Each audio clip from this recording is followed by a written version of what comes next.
Success mantra, we shape future. Hello everyone. So हम लोगों का मैराथन चल रहा था, उसमें क्वांट में हम लोग कई चैप्टर्स पढ़ चुके हैं, 1 बाय 1 कई चैप्टर्स पढ़े थे। एंड अब हम लोगों के पास नेक्स्ट चैप्टर है, that is profit and loss. Again one of the most important topic. ठीक है, इतना समझ लो कि आपके एग्जाम में एक ना एक क्वेश्चन तो इससे डेफिनेटली आना है, मिनिमम एक क्वेश्चन, मैक्सिमम 2 3 4 तक भी आ सकते हैं। ठीक है, सो अब हम लोग इसको स्टार्ट करते हैं।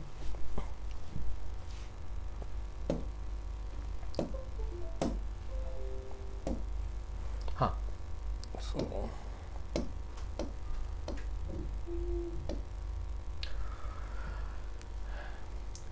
क्वेश्चन नंबर में कुछ एरर है, तो क्वेश्चन नंबर आप लोग इग्नोर करना। I don't know how question number 3 पहले आ गया, इट्स ओके। ठीक है, देखो, cost price of 15 table is equal to selling price of 20 table बोला है। अगर एक टेबल का प्राइस है कॉस्ट प्राइस, एक टेबल का अगर आप प्राइस रख दियो सीपी, तो 15 टेबल का कितना हो जाएगा, 15 इंटू सीपी। तो वही सेम चीज हम लोग यहाँ पे करने वाले हैं। ठीक है, तो ये हो जाएगा 15, एक सेकेंड, ये हो जाएगा 15 CP is equal to selling price of 20 table, मतलब 20 इंटू SP। इसको सॉल्व करोगे तो 5 3 15 5 4 20, तो इससे हमारे पास CP बाई SP का रेशियो निकल के आ जाएगा क्या, 4/3। क्लियरली इससे हमें पता चल रहा है कि CP ज्यादा है एंड SP कम है। तो कोई शॉपकीपर है, अगर वो खरीदा है प्रोडक्ट को कम में और प्रोडक्ट को खरीदा है ज्यादा में और बेच रहा है कम में, तो उसको क्या होगा, डेफिनेटली लॉस होगा, है ना। तो इसलिए यहां पे हमसे क्वेश्चन में पूछा फाइंड द लॉस परसेंट। ठीक है, लॉस कैसे निकलता है, लॉस बाई CP इंटू 100, हमेशा CP के रेस्पेक्ट में निकलता है, ना कि SP के रेस्पेक्ट में। ठीक है, तो यहां पे लॉस कितने का हो रहा है, 1 का लॉस हो रहा है। कितने में से, CP कितना है, 4 है, 1/4 इंटू 100। और ये 1/4 का मैं बताया था परसेंटेज में वैल्यू क्या होता है, परसेंटेज चैप्टर में 25% होता है। अगर नहीं याद है तो फिर आपको कैलकुलेट करके निकालना होगा, उसमें कुछ टाइम आपको ज्यादा लग जाएगा, है ना। चलो नेक्स्ट क्वेश्चन में मूव करते हैं।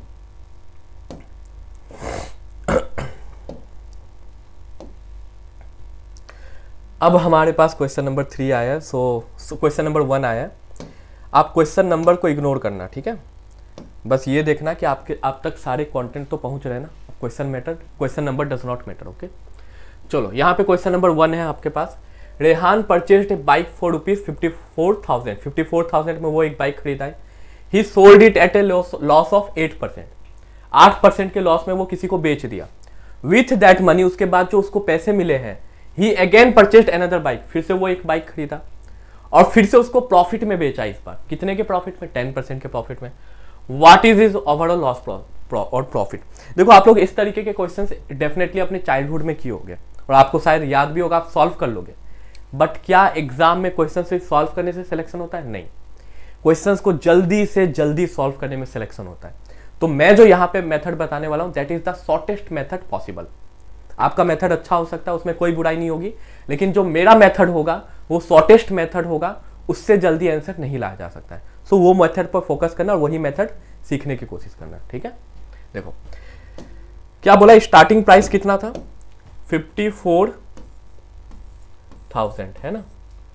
उसके बाद लॉस ऑफ 8% पे बेच दिया। 8% का लॉस हुआ तो कितने में बेचा होगा, 92% प्राइस में बेचा होगा। 100 माइनस 8 कितना होता है, 92, मतलब 92/100 से इसको मल्टीप्लाई कर दिए। उसके बाद बोला है sold it at A profit of 10%। जो अमाउंट मिला उसको फिर 10% प्रॉफिट में वो बेच दिया है। 10% का फ्रैक्शन में वैल्यू कितना आता है, कॉमन है, 1/10 होता है। अब 1/10 है लेकिन प्रॉफिट है, तो मैं क्या बोलता था, जब मोड होता था या फिर ऐड होता था या फिर प्रॉफिट होता था, तो उस केस में क्या कर देते हैं, न्यूमरेटर और डिनोमिनेटर वैल्यू को ऐड कर देते हैं। तो 1 + 10 कितना होता है, 11, और डिनोमिनेटर में तो हमेशा फिक्स ही रहता है जो पहले से है। इसको जब सॉल्व करोगे वही सीधा आपको SP का आ जाएगा, SP आ जाएगा आपका। उसके बाद SP और CP को माइनस कर दोगे तो आपका प्रॉफिट या फिर लॉस पता चल जाएगा। तो पहले हम लोग इसको कैलकुलेट करते हैं। देखो, ऊपर 3 जीरोस दिख रहे हैं और नीचे भी 3 जीरोस हैं, कैंसिल हो गया। उसके बाद इसको मल्टीप्लाई करोगे, 11 से मल्टीप्लाई करने का शॉर्टकट होता है। क्या शॉर्टकट होता है, सबसे पहले राइट साइड लिखे, राइट साइड का नंबर क्या है, 2, फिर दोनों को ऐड किया, 9 + 2 11, 11 का 1 लिखोगे, 1 कैरी, और 9 + 1 कितना होता है, 10 होता है। ठीक है, अब इससे 54 को तो आपको सिंपल मल्टीप्लाई करना होगा और हमारे पास कोई सॉल्यूशन नहीं है।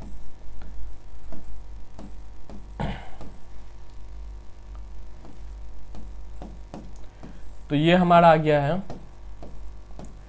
54648 और जब स्टार्टिंग प्राइस आप देखे थे तो वो कितना था 54,000।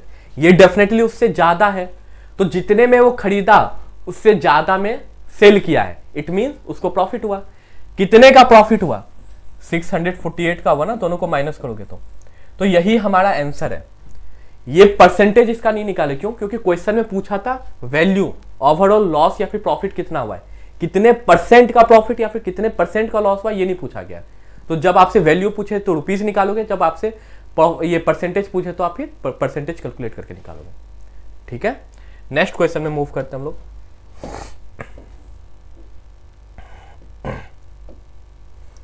Now we have question number 4। I don't know how it is happening, but anyway it does not matter. Okay, देखते हैं क्वेश्चन नंबर 4 हम लोग। बोला है man purchased some eggs at the rate of 3 for ₹5। ये सेंटेंस पढ़ने में थोड़ा सा डिफिकल्ट लगता है, समझ में नहीं आता एक बारी में। ठीक है, इसको देखते हैं एक्चुअल में इसका क्या मीनिंग है।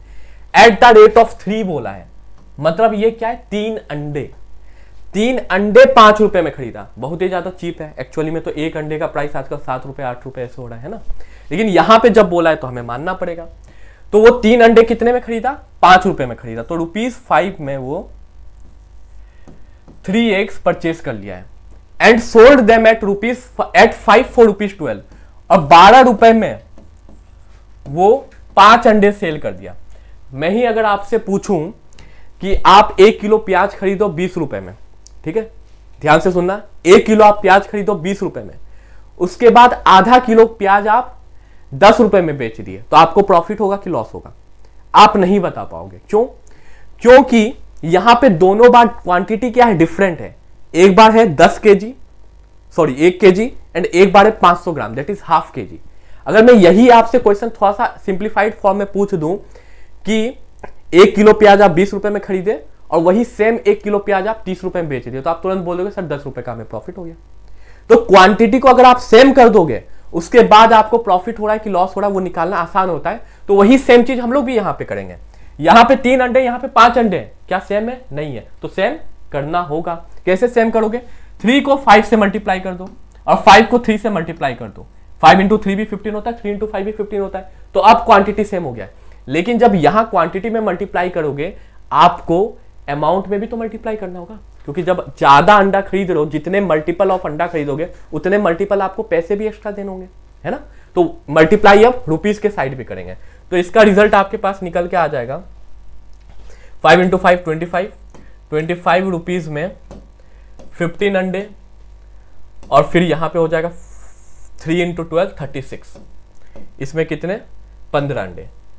अब आपको यहां पे समझ में आ रहा होगा, 15 अंडे आप पहले 25 रुपए में खरीदे और फिर वही सेम 15 अंडे आप ₹36 में बेच दिए, तो आपको फायदा हुआ ना, क्योंकि खरीदे तो 25 में, सेल कितने में किया? 36 में, प्रॉफिट हो गया। कितने का प्रॉफिट हुआ? 11 का प्रॉफिट हुआ।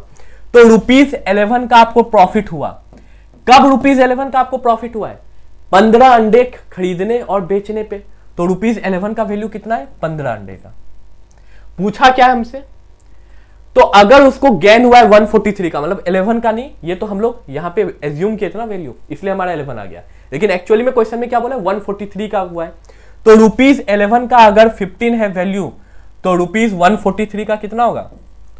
पढ़ते आ रहे हो बचपन से, है ना, 15/11 इंटू 143, इसी से आपको नंबर ऑफ एग्स पता चल जाएंगे। तो बस अब इसको कैलकुलेट करना है, 143 से मल्टीपल ऑफ 11, तो 11 13 जा हो गया। 15 इंटू 13 कैसे करते हो? देखो मेंटल कैलकुलेशन कैसे किया जाता है। 15 इंटू 13 करना है, 15 इंटू 10 करो प्लस 15 इंटू 3 करो। 15 इंटू 10 कितना होता है? 150, वेरी इजी। और 15 इंटू 3 कितना होता है? 45।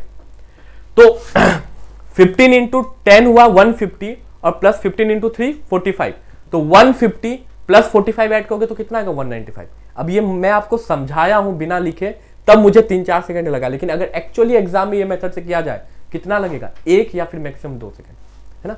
तो हमारा आंसर कितना आ गया? 195 एक्स, यही हमसे पूछा गया। क्लियर है? आई होप आप समझ लिए होंगे। अब हम लोग नेक्स्ट क्वेश्चन में मूव करते हैं, ठीक है।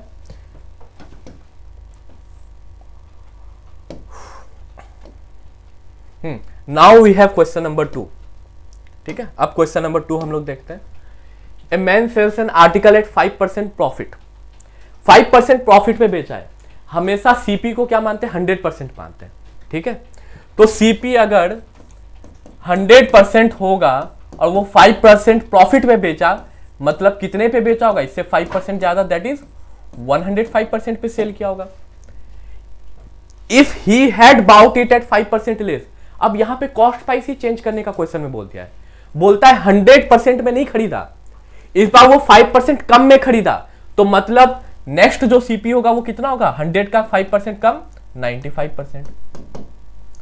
And sold it eight 4 rupees is 1 less. ये जो रुपीज वाली बात है ना, इसको बाद में देखेंगे, क्योंकि पहले हम लोग परसेंटेज से डील करें, तो पहले परसेंटेज के जितने भी डेटा उसको देख लेते हैं, उसके बाद रुपीज पे आएंगे। तो इसको स्किप करो अभी के लिए। और आगे क्या लिखा हुआ है, ही वुड हैव गेन्ड 10%। अगर वो 95% में खरीदा होता तो उसको 10% का प्रॉफिट होता, मतलब 10% ज्यादा में बेचा होगा, मतलब 95 into 110 by 100 will be it's selling price. तो इसको कैलकुलेट करते हैं कि क्या आ रहा है।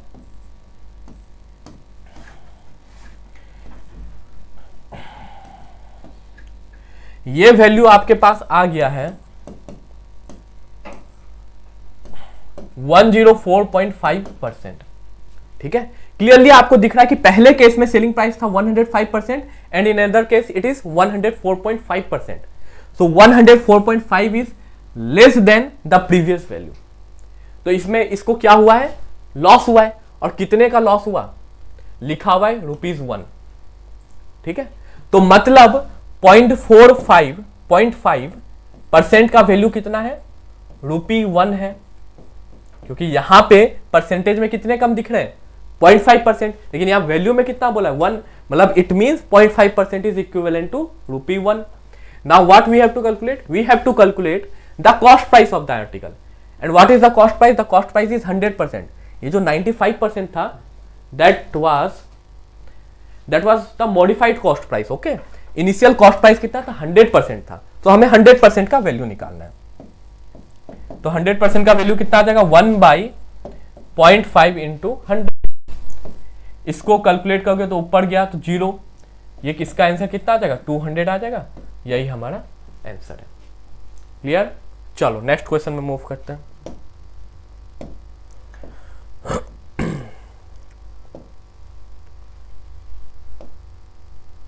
Now we have question number 7। Question number 7 ध्यान से देखेंगे सब लोग। बोला the mark price of an article is 50%। अब देखो अभी तक जो क्वेश्चंस थे उसमें हमारा दो ही चीज आ रहा था, सीपी एंड एसपी। नाउ हमारे पास आ गया मार्क प्राइस, ठीक है। मार्क प्राइस से जब भी रिलेटेड क्वेश्चन रहता है तो उसमें डिस्काउंट रहता है एडजस्टेड कहीं ना कहीं, ठीक है। तो the mark price of an article is 50% above it's cost price. तो कॉस्ट प्राइस को कितना मान लो, 100। तो मार्क प्राइस कितना हो जाएगा, 50% above 150। When the mark price and the selling price both are increased by 20%, mark price और सेलिंग प्राइस दोनों को 20% इंक्रीज किया है। क्या हमें यहां पे सेलिंग प्राइस पता है, नहीं। मार्क प्राइस तो पता है लेकिन सेलिंग प्राइस नहीं पता है। तो सेलिंग प्राइस को हमें एज्यूम करना होगा। और बचपन से क्या एज्यूम करते हुए आ रहे हो, एक्स। तो यहां भी एक्स ही एज्यूम कर लेते हैं, ठीक है। एक्स हम लोग एज्यूम कर लिए सेलिंग प्राइस को। अब बोला है कि when the mark price and selling price both are increased by 20%, मतलब इसमें भी 20% का इंक्रीमेंट हो गया, इसमें भी 20% का इंक्रीमेंट हो गया। तो देखते हैं वैल्यू कितना आ रहा है। 150 का अगर 20% इंक्रीमेंट करोगे तो 150 इंटू 120/100 होगा। जब इसको सॉल्व करोगे तो कितना आएगा, 180 आएगा। और x का अगर 20% ऐड करोगे, x इंटू 120/100 होगा। तो 0 0 कैंसिल, ऊपर गया तो 1.2x हो जाएगा। तो इसका वैल्यू आ गया 1.2x। कॉस्ट प्राइस के बारे में कुछ नहीं बोला गया, मतलब वो तो 100 का 100 एज इट इज होगा। जब कुछ नहीं बोला गया तो that will be remain constant, okay. आगे क्या देखा है, देखो क्या लिखा हुआ है, द प्रॉफिट बिकम्स डबल। अगर ऐसा होता है तो प्रॉफिट डबल हो जाता है। तो यहां पे प्रॉफिट कितना है, प्रॉफिट क्या होता है, एसपी माइनस सीपी। तो एसपी कितना, 1.2x माइनस सीपी कितना है, 100। ये बोलता है डबल हो गया है, किसके डबल हो गया है, द प्रीवियस वन। और प्रीवियस वन में क्या था प्रॉफिट का वैल्यू, x माइनस 100। है ना, क्योंकि x is the SP and 100 is the CP. Now we will solve that and we will find out the value of x. Let's solve it. Okay, तो 1.2x है, ये 2x है, इधर गया तो माइनस 0.8x आ गया.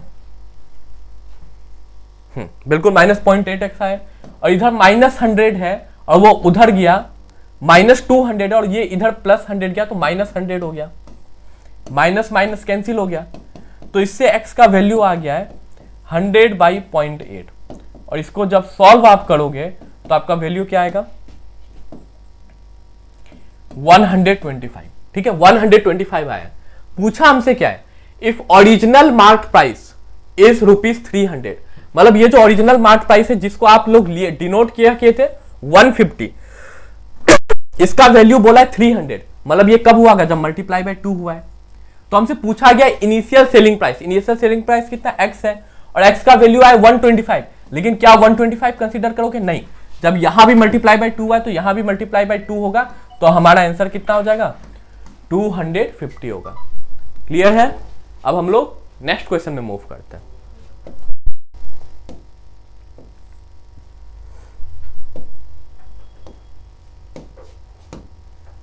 Okay, now we have question number 5. Dishonest seller, one of the most important questions. सिर्फ आपके एग्जाम के लिए नहीं, कोई भी कॉम्पिटिटिव एग्जाम्स हो उसका ये मोस्ट इंपॉर्टेंट क्वेश्चन है, डिसऑनेस्ट सेलर. ठीक है, ध्यान से सुनना. बस एक क्वेश्चन करेंगे, लेकिन एक क्वेश्चन करने के बाद बाकी के क्वेश्चन जो भी लिटिल वेरिएशन के साथ आएंगे वो डेफिनेटली आप डील कर लोगे एग्जाम में. ठीक है. A dishonest seller professes to sell his goods at cost price, मतलब वो सामने वाले को बोल रहा है कि भैया मैं जितना मैं खरीदा हूं उतने में ही आपको बेच रहा हूं, but uses a weight of 960 gram instead of a KG wait.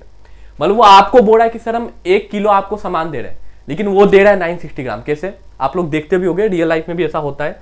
ये जो मेजरिंग इंस्ट्रूमेंट होता है ना, ठीक है, यहां पे उन लोग क्या करते हैं, नीचे एक मैग्नेट लटका देते हैं. जब मैग्नेट लटका के रखोगे तो मैग्नेट का कुछ वेट होगा, तो उसके वजह से जो एक्चुअल रीडिंग शो करता है उससे कम रीडिंग रहता है.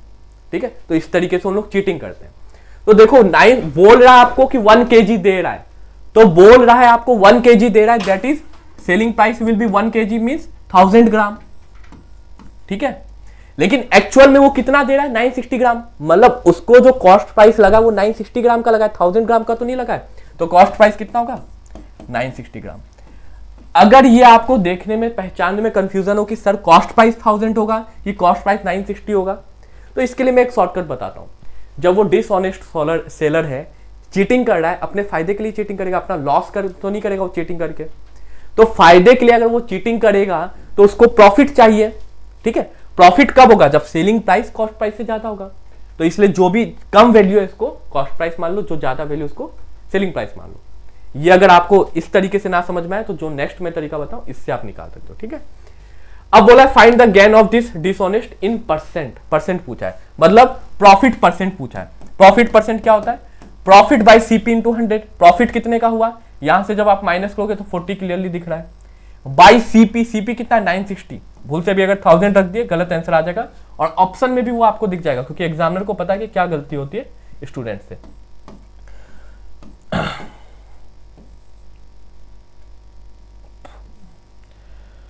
तो इसका वैल्यू आपका आ जाएगा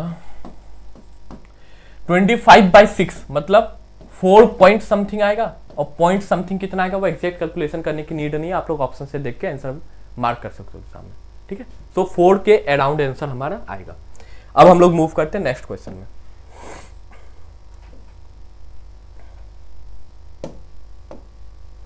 now we have question number 6.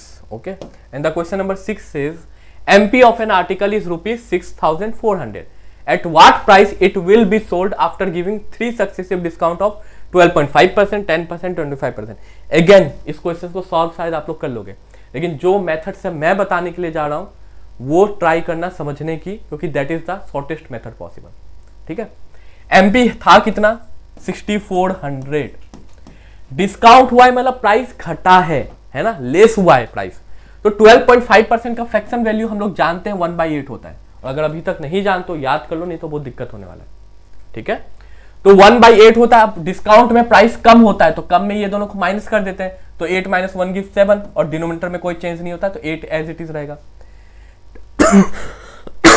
फिर हुआ है 10% का, 10% का फ्रैक्शन वैल्यू होता है 1/10, तो माइनस के तो कितना आ जाएगा 9/10।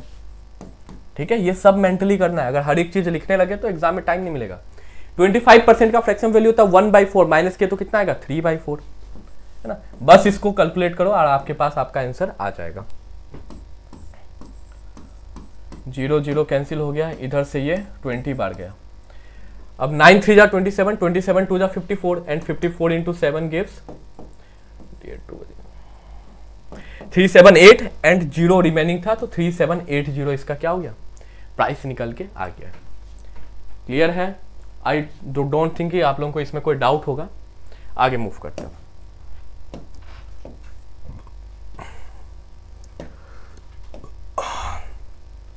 Now we have question number 8.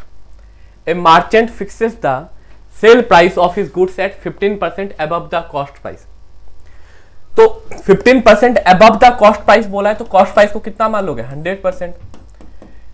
Fix the selling price मतलब क्या होता है, फिक्स क्या होता है, आप लोग जाते हो ना तो मार्केट में जाते हो, कोई भी प्रोडक्ट में उसका टैग लिखा रहता है ना, प्राइस टैग, तो वही तो हुआ कि फिक्स किया है, उसके ऊपर फिर डिस्काउंट देता है, लेकिन फिक्स प्राइस कितना है, MRP is the fix price. Okay, तो यहाँ पे कितना है, वो 15% अबव द कॉस्ट प्राइस है, मींस 115। ठीक है, he sells his goods at 12% less than the fixed price, और फिक्स्ड प्राइस है एमपी, इससे 12% कम में सेल करता है, तो इसी को कैलकुलेट करेंगे तो हम लोगों के पास सेलिंग प्राइस आएगा, तो 115 से 12% कम अगर करेगा तो 88% प्राइस में वो बेचा होगा, है ना। तो इसको सॉल्व करते हैं।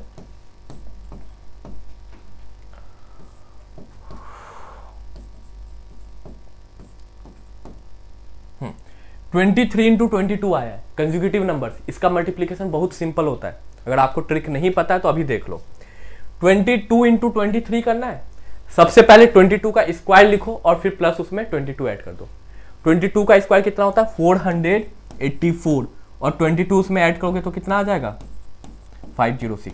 ये जो इतना भी मैं लिखा हूं ये समझाने के लिए किया हूं, नहीं तो हर एक चीज मेंटली किया जा सकता है और टाइम सेव कर सकते हैं। ठीक है, तो इसका वैल्यू कितना आ गया 506 आ गया। अब 506 को 5 से डिवाइड करना है तो कितना आएगा 5 1 जा 5, 0 5 1 जा 5, पॉइंट देके 5 2 जा 10, मतलब 101.2% पे इसको वो सेल कर दिया है।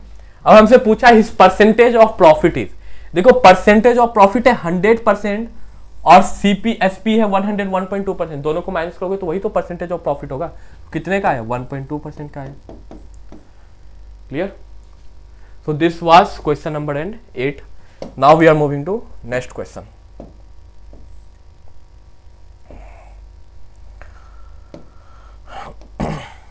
Okay, so we have finished all the questions. This was all the questions. ये सब क्या थे, प्रॉफिट एंड लॉस के जो मोस्ट इंपॉर्टेंट क्वेश्चंस होते हैं एग्जाम में जो आते हैं वो सब क्वेश्चन थे। ठीक है, मोस्ट इंपॉर्टेंट क्वेश्चंस मतलब 90% चांसेस है कि क्वेश्चन इसी से आएंगे। अब आपके पास बहुत ज़्यादा टाइम नहीं है, तो अब आपके ऊपर है कि आप 10% चांसेस जो क्वेश्चन के आने के हैं वो आप फोकस करना चाहते हो, क्या वो पढ़ना चाहते हो, या फिर जो मैं पढ़ाया हूँ 90% आने वाला उस पर फोकस करना चाहते हो। डेफिनेटली कहा जाता है ना सिर्फ हार्ड वर्क से एग्जाम नहीं निकलता है, स्मार्ट वर्क भी करना होता है।